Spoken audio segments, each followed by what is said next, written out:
Hi everyone, welcome to Tip Tuesday. Today is February 21st, 2023, and I'm Travis with Kansas City Cyber. Hopefully everyone out there in Chiefs Kingdom has recovered from celebrating the Super Bowl victory last week.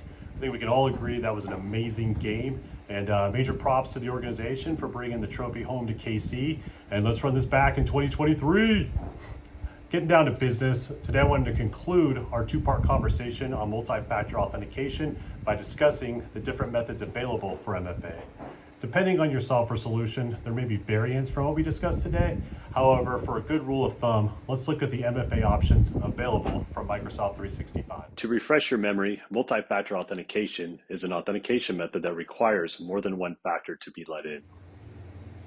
This prevents a hacker from accessing your important data. Even if they have your password, they would need the second factor to be able to authenticate.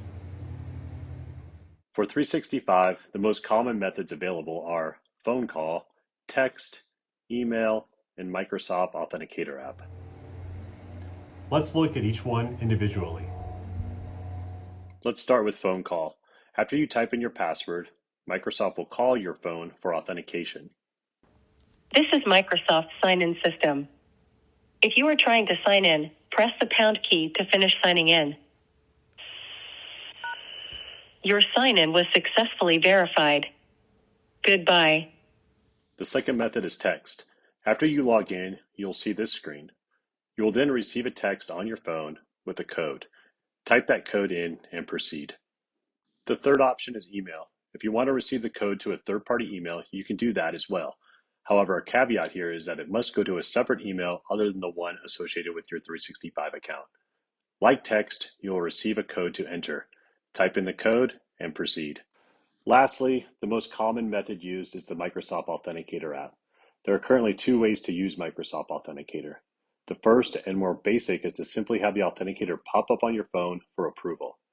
This seems like the easiest option, but the problem with this is if a hacker has your password and repeatedly sends an approval to your phone, we have seen where a user erroneously approves the authentication because it keeps popping up and interrupting the workflow. Because of this, Microsoft has introduced number matching. Users can't simply approve the request on their phone any longer, but rather they are given a number to enter into their phone for approval. A nice benefit to this is your 365 administrator can also enable geographic tracking so the user can see where the login request is coming from. Number matching will be required by the Authenticator app starting May 8th, 2023. That's a wrap on Microsoft 365 methods. Not having MFA turned on your Microsoft 365 is the easiest way to get yourself hacked. If this isn't enforced in your organization, please visit www.kansascitycyber.com and schedule a meeting with us so we can assist. Thank you and have a great week.